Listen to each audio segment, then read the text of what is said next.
Multimedia presenta el derecho internacional en sus relaciones públicas y privadas.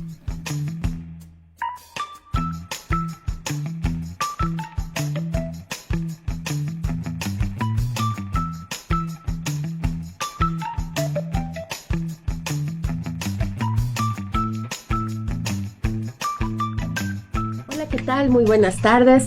Bienvenidos a su programa de radio, El Derecho Internacional en sus relaciones públicas y privadas. El día de hoy, agradecemos a nuestra querida doctora, la doctora Sonia Venegas Álvarez, la apertura de estos espacios para la difusión del derecho internacional, así como agradecemos a YUS, Canal Multimedia, a la doctora Irene Trejo y Eduardo Ramírez por toda la logística y por hacer posible la transmisión y la proyección de este programa. Y tendremos un programa de gala, ya que contamos con un gran invitado, el doctor Rogelio Zacarías Rodríguez Garduño. Querido Rogelio, muchas gracias por estar con nosotros. Gracias a ti, doctora Lourdes Marlec. Isaac, es un gusto estar en este espacio. Muchas gracias. Igualmente, contamos con la coconducción de Isaac Osuna Mendoza, que es un alumno destacado de la facultad, que también nos acompaña el día de hoy. Isaac. Muchas gracias, doctora, por la invitación. Es para mí un placer estar con ustedes. Y también me gustaría agradecer a la doctora Sonia Venegas Álvarez por permitirnos a nosotros como alumnos estos espacios. Sí, creo que es muy importante para la facultad, y la doctora siempre lo ha dicho, que participen grandes especialistas, grandes maestros de la facultad, como Rogelio, que es muy querido y sobre todo muy reconocido en la facultad, y también alumnos destacados que además van participando y van realizando sus experiencias curriculares. Entonces, antes de comenzar, el día de hoy hablaremos de un tema muy importante, que es el control de la convencionalidad, que justo lo reconoce nuestra Constitución en el artículo 1, y agradecemos a nuestro invitado por la apertura de su agenda tan complicada, por estar con nosotros, y le vamos a pedir, Isaac, que nos lea su síntesis curricular, por favor. El doctor Rogelio Zacarías Rodríguez Garduño es profesor de la carrera titular C de tiempo completo en el área de Derecho Constitucional de la Facultad de Derecho de la Universidad Nacional Autónoma de México. Licenciado en Derecho por la UNAM, obtuvo mención honorífica y la medalla Gabino Barreda. Realizó estudios de posgrado en la Universidad Panamericana, donde obtuvo la maestría en Ciencias Jurídicas y el doctorado en Derecho. Su formación se complementa con certificaciones internacionales en Derecho Aeronáutico y Espacial, avaladas por la OASI y la LATA.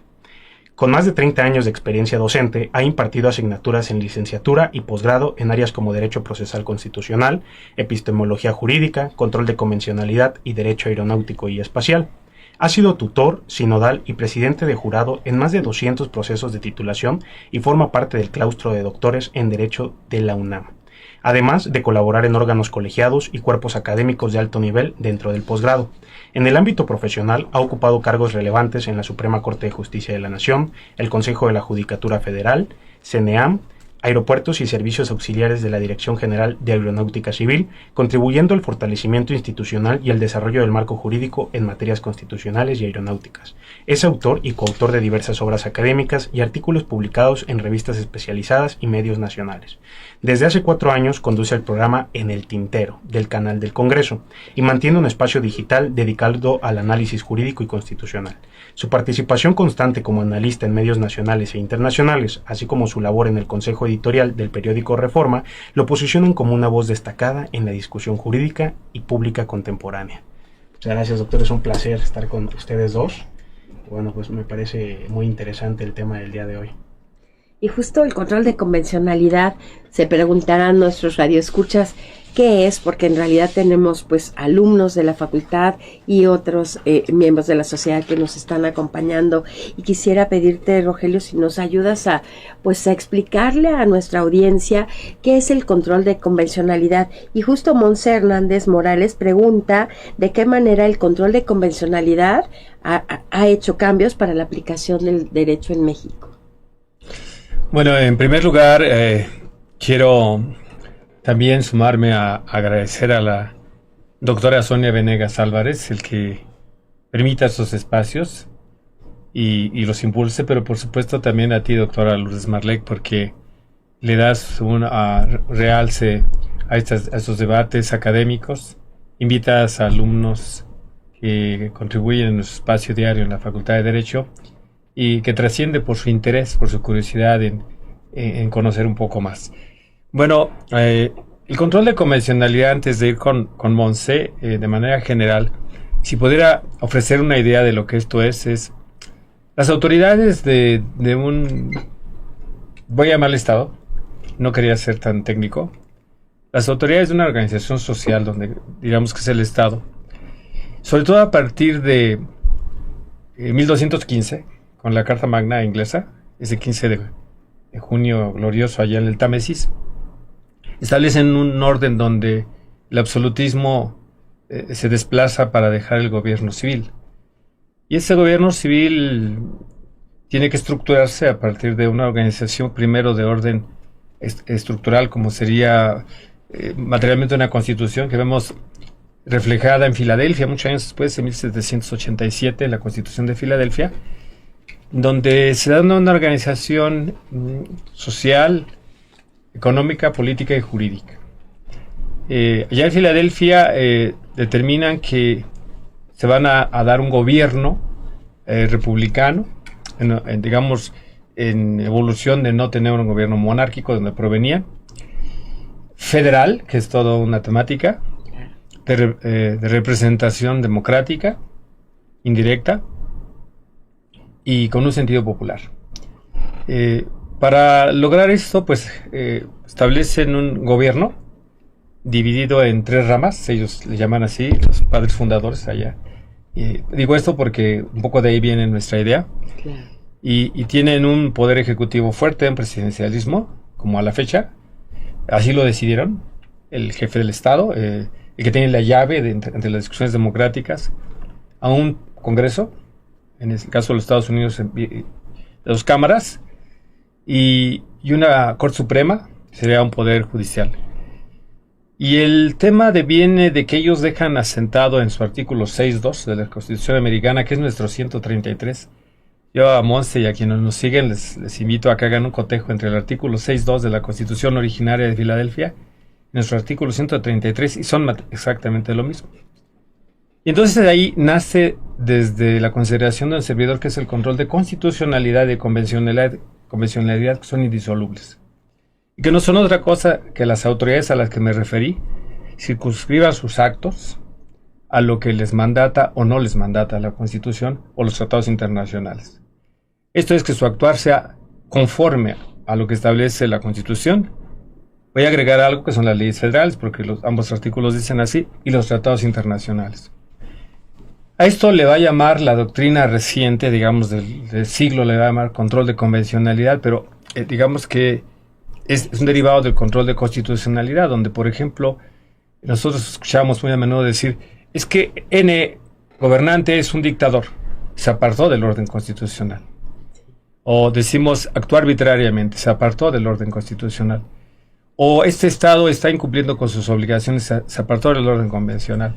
Entonces, ciertamente es que las autoridades garanticen en todo momento su actuación en el marco de lo que se le establece la Constitución y los tratados internacionales.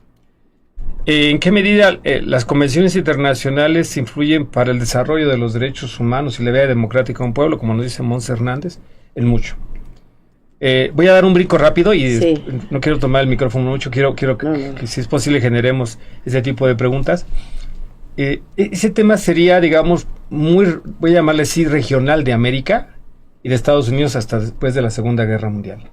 Porque después de la Segunda Guerra Mundial hay una rectificación de aquel constitucionalismo muy teórico alemán, austriaco, italiano, de la idea de soberanía de Jelinek, poder supremo, absoluto y perpetuo de los estados, donde se pueden dar su régimen jurídico interior sin ninguna limitación y hacerlo valer.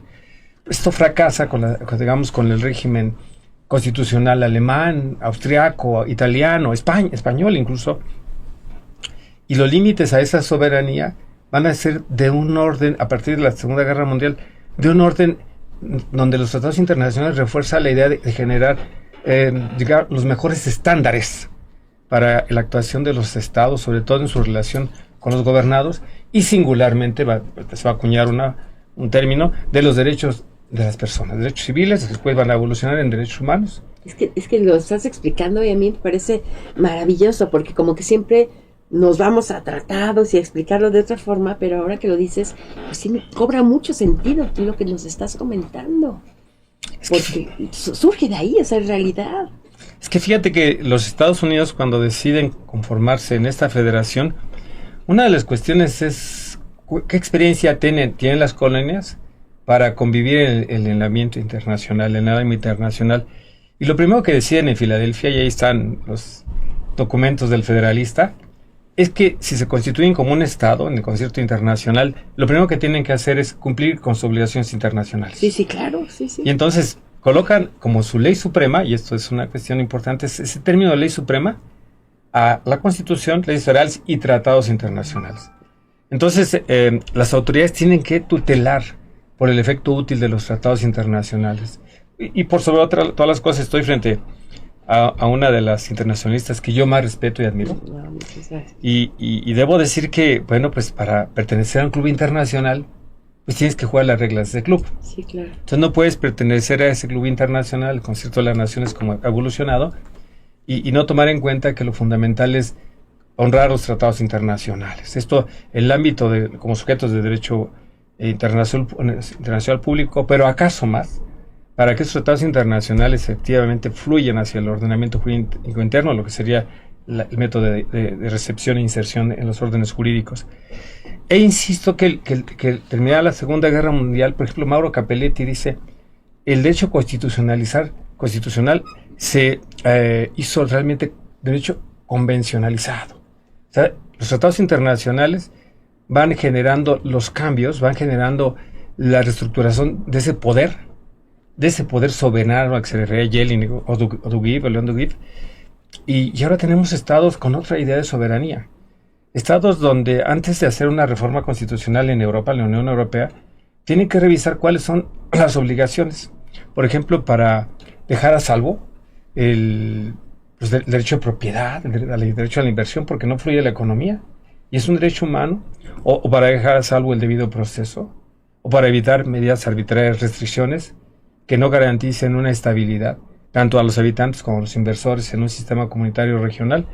Es así como Capelletti dice, el derecho se ha internacionalizado, y yo diría que los estándares, otra vez en este diálogo con Monse, los estándares tienen una cribación en el derecho internacional y van bajando las mejores prácticas a los estados. No podemos decir que ahora el debate de una reforma constitucional legítima o de una ley importante en un país surge de la nada. Creo que viene muchas veces de esas prácticas internacionales que son necesarias adoptar, porque es parte de ese juego en un mundo globalizado, pese a que podemos discutir en otro momento el tema de la globalización, un mundo globalizado donde reconoce el movimiento de las personas y ya no se hace razón geográfica para establecer el concepto de soberanía interior como lo teníamos en esa idea anterior a la teoría del Estado. Claro, y que de hecho va transformando el Estado y los tratados, pues se ha demostrado que pues lo han transformado. También así tenemos la reforma de nosotros del 2011, pues que ahí se vio pues mucho más esto. Isaac, ¿qué nos dicen nuestra audiencia? Primero, y nos comenta usted qué opina también del tema que nos está hablando el doctor Rogelio. Bueno, para mí el tema es muy interesante. La verdad he tenido la fortuna de tener a dos grandes profesores como ustedes, el poder cursar materias como estas, pues de la mano de conocedores, pues muy expertos en el tema, pero sobre todo apasionados de enseñar. Y creo que eso primordialmente lo quiero recalcar, porque ha sido de las mejores cosas que me ha pasado en la facultad. Regresando un poco al tema del control de convencionalidad, pues bueno, se me hace muy interesante. Nosotros lo vemos en sexto semestre. Comenzamos con la materia de Derecho Internacional Público, después vamos con Derecho Internacional Privado y saltamos al control de convencionalidad, porque evidentemente antes tenemos que conocer de dónde viene, qué es lo que defiende, qué es lo que busca proteger y sobre todo el cómo nace. Entonces, a mí me parece muy interesante. Recuerdo que una de las clases que tomé con el doctor mencionábamos los juicios de Nuremberg como uno de los primeros antecedentes del control de convencionalidad, y a mí siempre me ha llamado la atención este tema. Entonces, creo yo que el control de convencionalidad es más que necesario, se tiene que cumplir, se tiene que llevar a cabo, pues para que los mismos estados respeten las normas internacionales a los que ellos se hacen parte, ¿no? Justamente una de las preguntas que tienen Moncada González José Pablo dice: ¿consideran que el control de convencionalidad ha fortalecido realmente la protección de los derechos humanos en los estados ¿O creen que en algunos casos puede llegar a generar conflictos con la soberanía nacional y los sistemas jurídicos internos?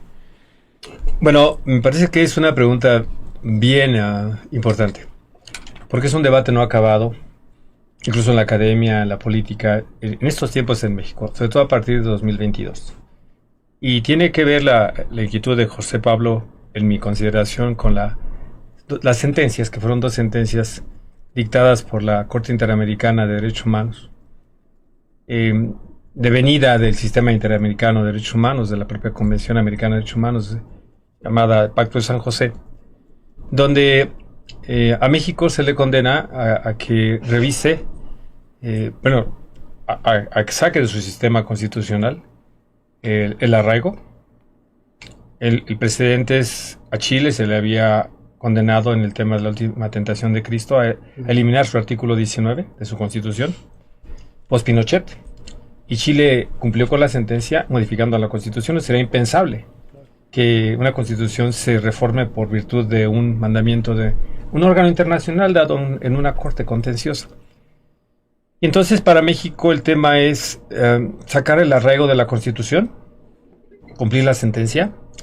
Y parece que el tema no es un tema de resistencia, porque políticamente, lo dijo el candidato Obrador, después presidente de la candidata Sheinbaum, prometieron eliminar el arraigo, porque es una figura francamente que no ha sido útil y que generó en su momento atropellos, porque primero te arraigo, después te investigo. Y es una pena adelantada, representa una violación a los derechos humanos de fuente convencional, hablando de control de convencionalidad. E incluso tiene antinomias con otros dispositivos de la Constitución, como la presunción de inocencia, el debido proceso, por citar algunas consideraciones generales. El artículo 20, los derechos del procesado, etc.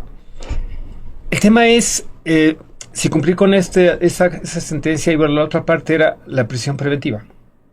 Eliminar la prisión preventiva. Y el tema es, y así salió a decirlo el secretario de Gobernación, si una corte internacional de turno, por 2022, a finales, dice el secretario de Gobernación, es que México no puede aceptar esa sentencia porque eso violaría la soberanía del Estado mexicano.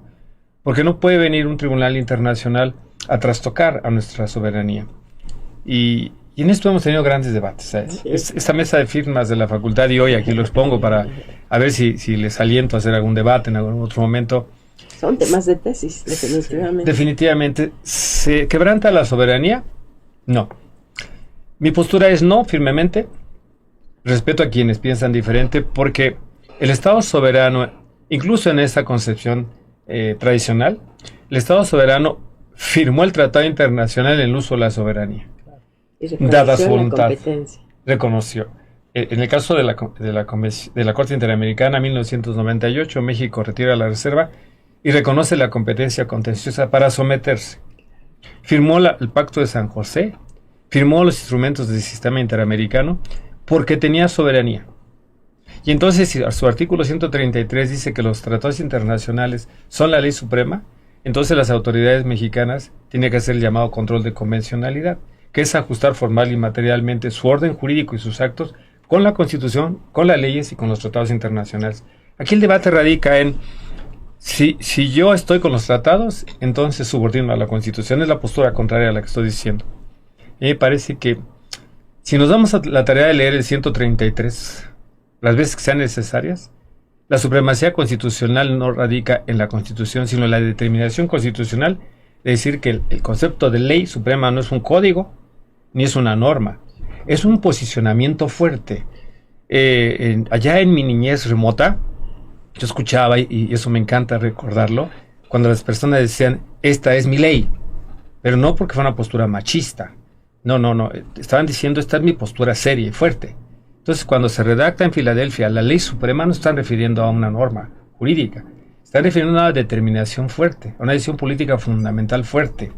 Entonces, la supremacía constitucional es un orden. Mi palabra es la ley. Y mi palabra es la ley, dice. Como la canción, ¿no? Dice una canción de las más escuchadas, yo creo, en el mundo, sí. de origen mexicano, José Alfredo Jiménez.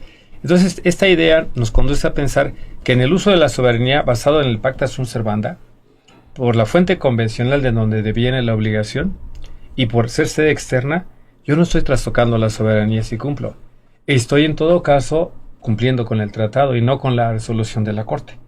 Si lo quiero ver desde ese punto de vista. La resolución de la Corte no es otra cosa sino el ajuste mismo, un control concreto de convencionalidad a lo que significa y no significa la Convención Americana. Porque a México no se le juzgó en vía de prueba como es un juicio civil, que si despojó, que si robó, la vía penal, no. Lo que hace la Corte Interamericana es corroborar que los estados parte estén o no cumpliendo con lo que firmaron en la Convención. Y en los artículos de la Convención Americana de Derechos Humanos y en los otros instrumentos que integran al sistema, está claro que ningún estado tendrá en sus órdenes jurídicos, y aquellos que lo tengan lo erradicarán, el método del arraigo, por ser una pena adelantada. La jurisprudencia de la Corte ha dicho que el arraigo es una medida totalmente violatoria de derechos humanos. Es más, la Corte mexicana ha determinado que el arraigo es una medida arbitraria y abusiva refiriéndose a las entidades federativas. La propia Corte mexicana. En México ya desapareció el centro de arraigos de Ixtapalapa, ya no hay arraigos. Revisé la estadística, consulté a la Fiscalía y México no practica arraigos desde hace aproximadamente 9 años. Entonces eliminarlo no sería un tema más que depurar y estar con la Convención. Que Mauro Capelletti dice que estar con la Convención es estar con la Constitución, cuando lo tienes en tu orden jurídico.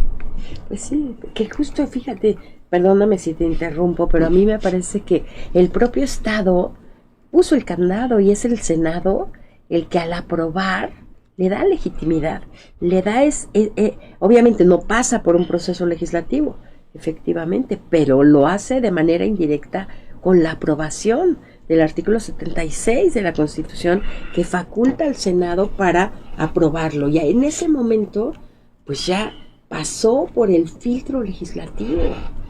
Entonces lo aprueba, lo ratifica el Senado pero lo ratifica el Ejecutivo y estamos ya dándole pues ese poder como una ley suprema, porque eso es un tratado.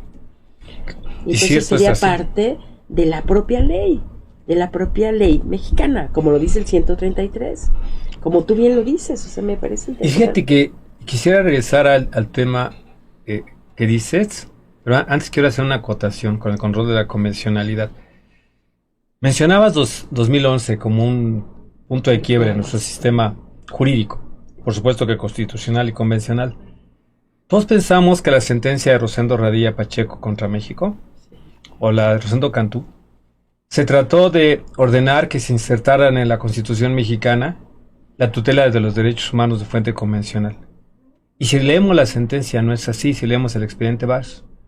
Lo que se dijo basado en la propia jurisprudencia de la Corte Interamericana es que México debería garantizar en su orden jurídico una cosa que se llama control ex oficio de convencionalidad, y que es que las autoridades deben interpretar, antes de aplicar las normas internas, deben hacer una interpretación conforme para ver que haya esta armonía entre las normas de un sistema interno, diría Capelletti, Mauro Capelletti, o diría Gustavo Radruch, si tienen armonía con esas normas convencionales y constitucionales. El control de constitucionalidad y convencionalidad es indivisible.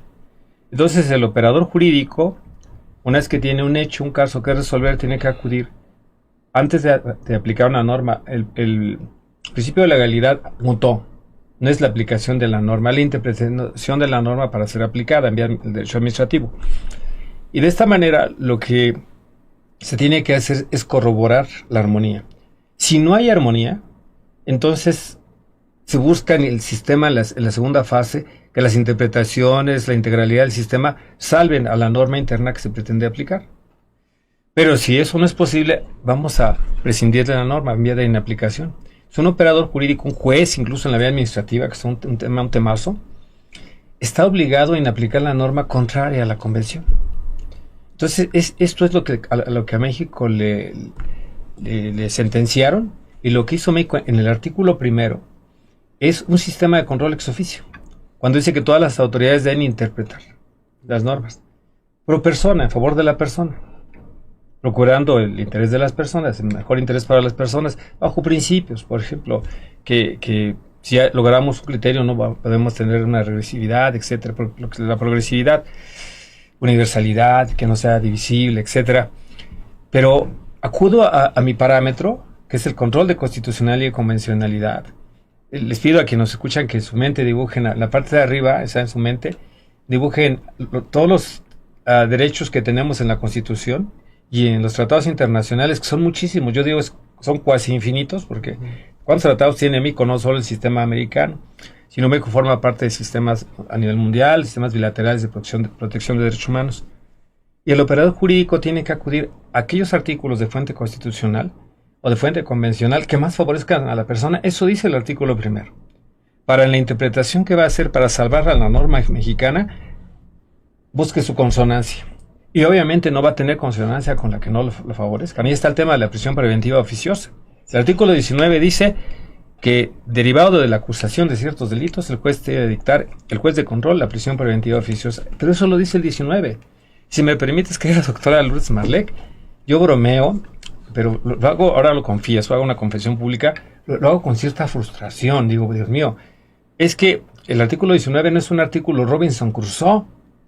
No podemos nosotros privilegiar al puro artículo 19 como si no existieran otros artículos en la Constitución y todos los demás artículos de los tratados internacionales.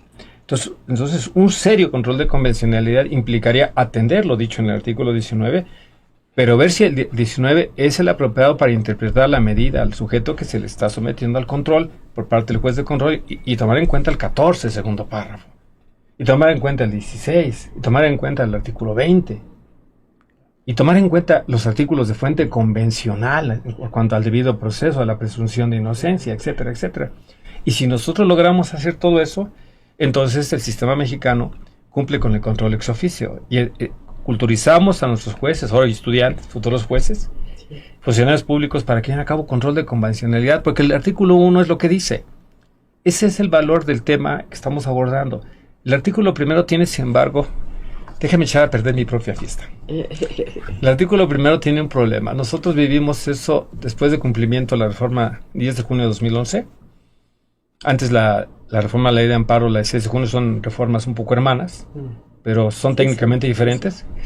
Lo vivimos con mucha fiesta, hablamos del bloque de constitucionalidad como parámetro para la interpretación, pero viene una contradicción de tesis que me hago dueño de lo que digo. Fue mandatada por una discusión política y entonces se determinó que la Constitución no dice lo que dice, sino que cuando haya restricciones en la Constitución se estarán a las restricciones. Entonces yo tengo un conjunto de derechos a nivel constitucional, pero los voy a ignorar cuando exista una restricción. Y los de los tratados internacionales ni siquiera entran. Se hacen subsidiarios como derechos mínimos, pero solo cuando no se pongan a las restricciones. Y obviamente si tengo, por ejemplo, la extinción de dominio, primero le doy a la extinción de dominio y luego protejo la propiedad, el derecho de propiedad, que lo tenemos consagrado en la Constitución, lo tenemos en los tratados internacionales. Este tema nos ha costado mucho trabajo, porque la Corte no ha abandonado el criterio de la jurisprudencia 20 de 2014. Afortunadamente, han habido algunas reformas a leyes y criterios en vía jurisprudencial mexicana, que por ejemplo esa propia jurisprudencia dice que los jueces mexicanos tienen que cumplir con la jurisprudencia de la Corte Interamericana. Siendo una aparente contradicción, yo diría que los jueces tienen libertad para estarse con la jurisprudencia mexicana o con la jurisprudencia de la Corte Interamericana. Porque los señores jueces mexicanos, para ellos no es optativo el control de convencionalidad en vía jurisprudencial, están obligados a seguir la jurisprudencia de la Corte. Control de convencionalidad difuso, obligatorio. Y esto, bueno, equilibra, ¿no?, las cosas, yo creo. Y además, pues, otorga, pues, una certeza jurídica mayor, porque obviamente al momento de aplicar el control de convencionalidad está ligado al principio por persona, a la interpretación conforme, y estaríamos, bueno, yo digo en un mundo ideal. Pero a mí me preocupa mucho, pues, la postura, por ejemplo, del Estado mexicano, porque si bien tenemos unas sentencias que me piden pues que desaparezca esta figura de la prisión preventiva oficiosa, y pues no solamente no lo hago, sino pongo más causas para que se puedan, casos para aplicarla. Entonces eso me preocupa, y como eso otras cosas pues que ha demostrado el Estado mexicano que ya no está en ese sentido, en ese mood en el que nos encontramos en 2011 de bienvenidas las sentencias, vamos a acatarlas, sino ahora estamos en una situación que incluso se habla, pues que a nivel regional estamos en una crisis, pues de la aplicación y la implementación de las sentencias. ¿Cuál es tu opinión al respecto? Pues yo creo que tendríamos que ir nuevamente a la naturaleza del derecho internacional público, por cuanto a aquello que los positivistas, formalistas, sostenía por cuanto incluso a negar que era derecho. Sí, claro. Porque no contiene normas jurídicas, dado que no hay un Estado mundial que pueda en vía coercitiva imponerlas por la fuerza. Estoy hablando en vía muy general, Sí, claro. perdón la imprecisión, más al modo kelseniano, esta negación, que por cierto es una contradicción porque es inevitable que quien nos escucha sepan que además imparto Derecho Aeronáutico y Espacial, lo dijo Isaac hace un momento, y por ejemplo para nuestro artículo 42 y 48, cuando tratan de resolver el tema de la extensión territorial del espacio aéreo, dicen que acudamos al derecho internacional público, porque el derecho positivo no lo puede resolver. Entonces encontramos que no hay un tratado internacional que lo establezca, pero nos remite a la Constitución. Pero regresando al tema de la naturaleza del derecho internacional público y este debate, es por qué tengo que cumplir la decisión de una corte, como la Corte Interamericana, o por qué tendría que cumplir en los países europeos con el Tribunal de Estrasburgo o con la Corte Penal Internacional. ¿Cuáles son los mecanismos de cumplimiento? Y entonces aquí pareciera que es una mera cuestión optativa de cumplimiento, ¿no? Sí, Y que se convierte en un sistema jurídico como Montessori. Perdón por mi atrevimiento. Pero esto no es así. En realidad la jurisdicción es una falacia que la jurisdicción siempre sea el garrote de la fuerza del Estado. Y invito a quien nos escucha a que examine, si no han estudiado, y cuando lo estudien los alumnos, examinen las sentencias en el juicio de amparo. Las sentencias en el juicio de amparo no tienen carácter coercitivo. O sea, el juez de amparo dicta la sentencia, pero, por ejemplo, cuando se condena a un municipio, y es un tema económico, no mandan intervenir la tesorería del municipio por la fuerza, como si lo haría en un juicio civil, un juez civil. Es este tema del el carácter coercitivo de la sentencia no está dado en esa vía jurisdiccional forzosa, sino está dado en el sometimiento.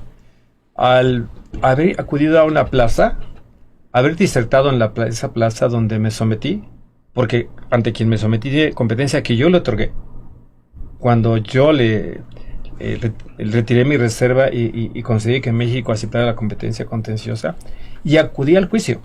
Okay.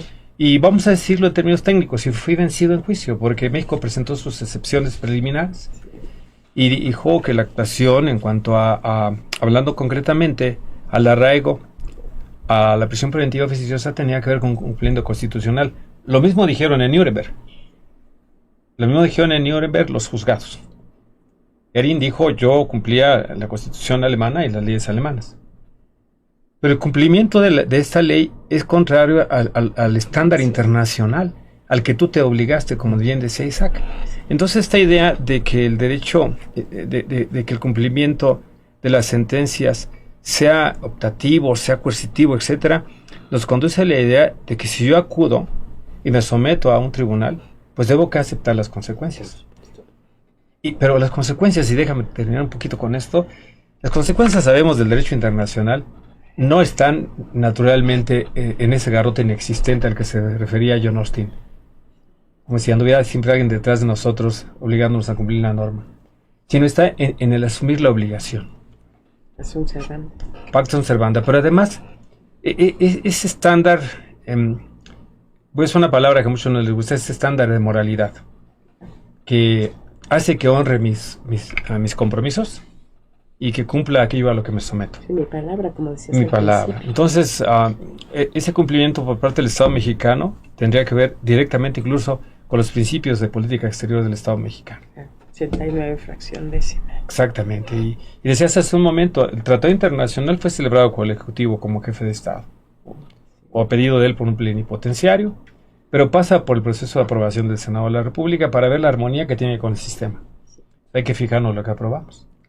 Mi tesis doctoral fue acerca de, si no nos gusta eso, insertemos un método de control previo de constitucional del Tratado Internacional. Claro. O sea, si el Senado no es suficiente, mandemos a una sala de la Corte, ahora que están de regreso las secciones, nos han visto la reforma que no nos escucha, la propuesta de reforma a la Constitución dice que regresan las secciones, pues abramos una sección de constitucionalidad para que se revise la constitucionalidad, amén de la aprobación del Senado. La aprobación del Senado no es menor porque, siendo el sistema federal, es ratificar el compromiso que asumen los estados a través de la federación. Por eso va al Senado, para que se vinculen como parte de un esquema federal. Así es que, amén de eso que tiene su origen en Filadelfia, podríamos bien agregar un control previo. Antes de que entre en vigor, pasarlo por una revisión armónica del sistema convencional y constitucional. Y eso le daría mayor fuerza, ¿no? Que, digo, ya la tiene. Pero bueno, vayamos a alguna pregunta de nuestro radio escucha. Para no perder el hilo, que se me hace muy interesante, elegí esta pregunta de Hernández Ortega Alberto, y dice: ¿considera que en México realmente se aplica de manera efectiva el control de convencionalidad o todavía falta mucho por avanzar en la práctica? Bueno, es un abstracto, mi querido Alberto, porque el control de convencionalidad lo deben llevar a cabo los jueces mexicanos por virtud del 133. Te invito a la lectura y además que les desataron las manos en 2009 y 2011 la Corte al regresar al control difuso. Porque antes de tomar una decisión en la decisión judicial, un juez debe de ver la armonía, insisto en ellos, se llama control difuso. Entonces, yo por fortuna he visto sentencias de juezas, sobre todo mujeres, pero también jueces hombres de primera instancia de Tlaxcala, de Puebla, donde hacen valer esa interpretación convencional. Entonces ahí México está avanzando en esa parte. Por cuanto a las autoridades administrativas, es que el uno no limita a los jueces. El uno dice que todas las autoridades. Por cuanto a las autoridades administrativas, están obligados antes de tomar una determinación, conceder un permiso, una autorización, una concesión, etcétera, el acto administrativo, acudir a corroborar el cumplimiento y bueno, tenemos latente el error administrativo que da lugar a la responsabilidad patrimonial del Estado. Luego me parece que ahí estamos avanzando, sí estamos avanzando. La Corte Mexicana lleva a cabo un control difuso de convencionalidad también, porque la Corte Mexicana resuelve algunas sentencias, ya sea en acción de inconstitucionalidad, de controversia constitucional, el conocimiento del juicio de amparo, y así los tribunales como los colegiados o los tribunales plenos regionales en la resolución de jurisprudencia sí toman en cuenta las convenciones, y ahí son los avances del derecho mexicano que a veces nos alarman como las good news, como las buenas noticias. De pronto, por ejemplo, vemos como hoy hablamos muy cotidianamente de, por ejemplo, en la suspensión del acto reclamado hablamos de la apariencia del buen derecho. Pues viene el cumplimiento de ciertos tratados internacionales donde dicen que debe haber un recurso efectivo para garantizar la libertad de las personas, que solo puede imitarse ciertas condiciones. Entonces esto del peligro inminente, la demora, de la apariencia del buen derecho, viene de ese control de la convencionalidad que se va dando en sentencias que van creando una suerte de escuela, en donde, regreso a lo que pasó después de la Segunda Guerra Mundial, los sistemas jurídicos internos mutan su esquema de soberanía para enriquecerse. Cuando nosotros vemos que la Corte de pronto nos da un concepto relevante, o un colegiado, o un pleno regional, o un juez de distrito, o un juez, decimos, wow, ¿qué es esto? Si vamos a buscar, viene de criterios de los tratados internacionales dados en forma de control concreto por una corte, incluso por comisiones internacionales o recomendaciones de foros mundiales, ¿no? Así que sí vamos avanzando afortunadamente en esa materia. Querido Alberto.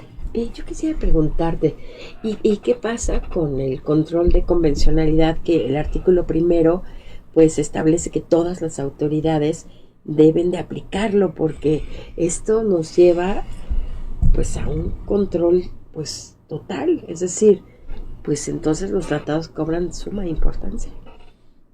Absoluta, es que el artículo primero ya ha sido un buen debate, afortunadamente hay obra escrita, muchos profesores de la propia Facultad de Derecho, también investigadores del Instituto de Investigaciones Jurídicas escriben sobre esto que le han llamado un control amplio o control administrativo de constitucionalidad y convencionalidad, sobre todo de convencionalidad.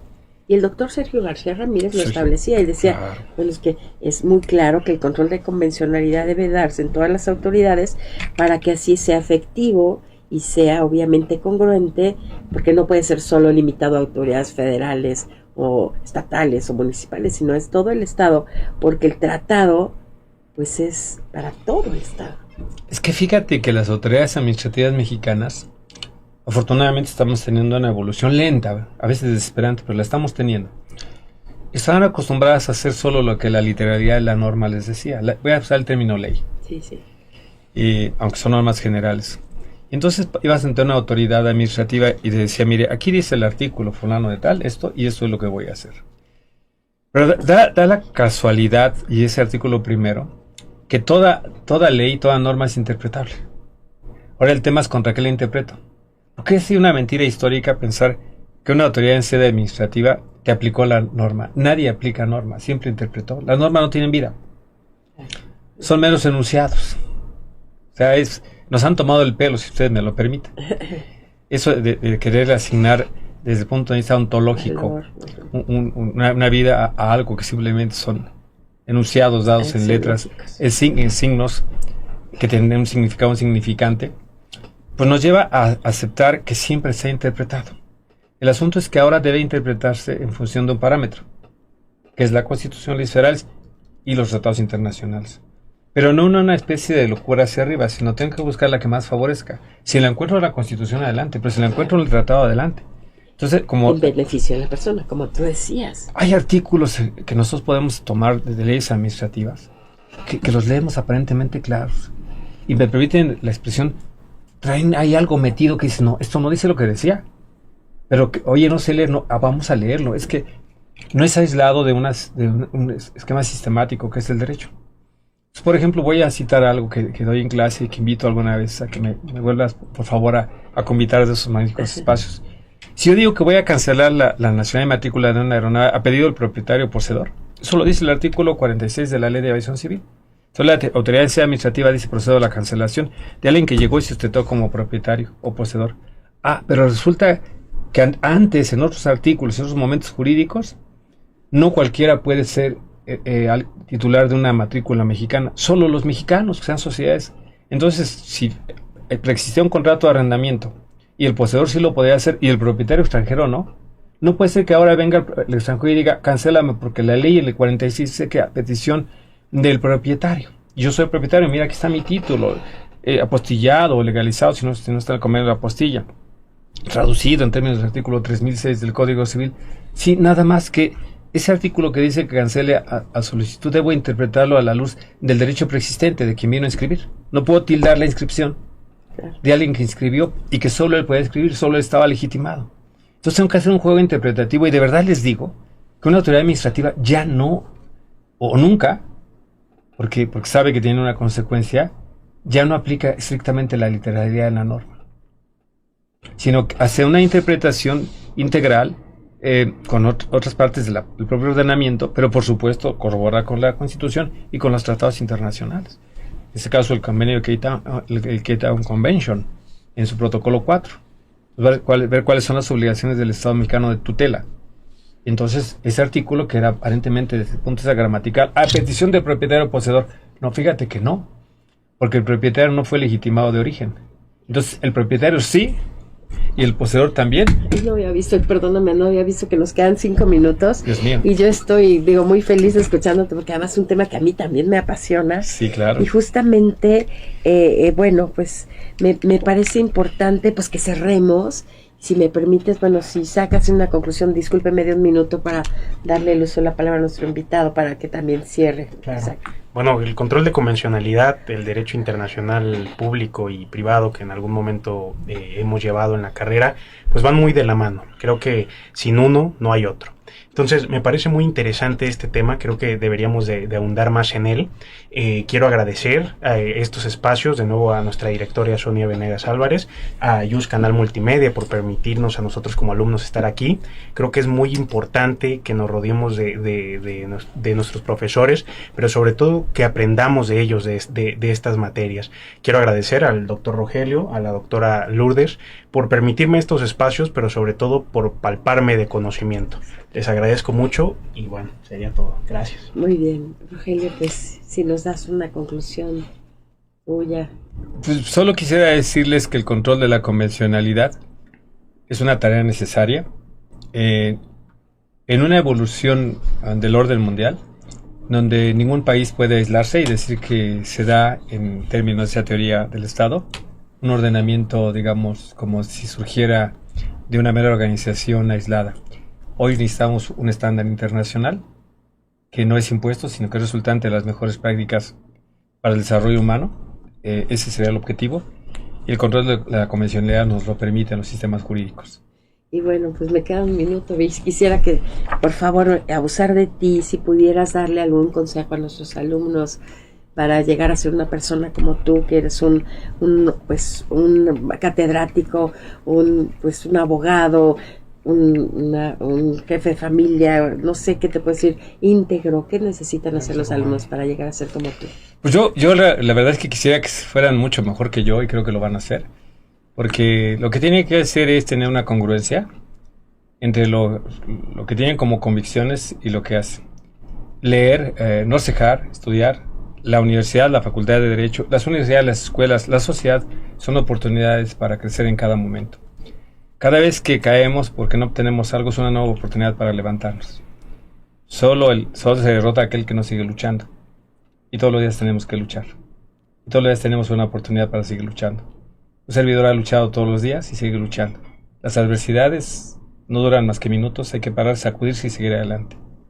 Justo, ojalá que nuestros alumnos y nuestros radioescuchas pues tomen en ti un motivo, sobre todo para darse cuenta que estudiando y preparándose es como pueden llegar a pues cambiar vidas y sobre todo a llegar a ser grandes personas, que justo es lo que nuestra facultad y la universidad quiere, formar grandes profesionistas con valores y pues obviamente que se proyecten hacia un México obviamente que sea mejor. Entonces pues nosotros vamos a cerrar la temporada de este semestre de nuestros programas de radio contigo. El seminario en el turno matutino pues es el último programa que tenemos de esta temporada, y pues los esperamos y regresaremos en agosto pues con otros temas que seguramente será un placer recibirte aquí nuevamente y pues fomentar, ¿no?, el derecho internacional, y agradecer a nuestra directora, agradecer también obviamente a Yus Canal Multimedia, a la doctora Irene Trejo, a Eduardo Ramírez, todo este semestre que ha sido pues muy fructífero, a nuestros alumnos, a nuestros radioescuchas que nos acompañan, y bueno, pues ha sido un semestre maravilloso como siempre, una temporada llena de retos, pero sobre todo de oportunidades para ser mejor. Muchísimas gracias por acompañarnos, Rogelio, Isaac, gracias. Y bueno, pues muchísimas gracias, los esperamos pues al siguiente semestre en agosto, y bueno, en la próxima semana con su programa de radio, el Derecho Internacional en sus relaciones públicas y privadas. Muy buenas tardes. Gracias.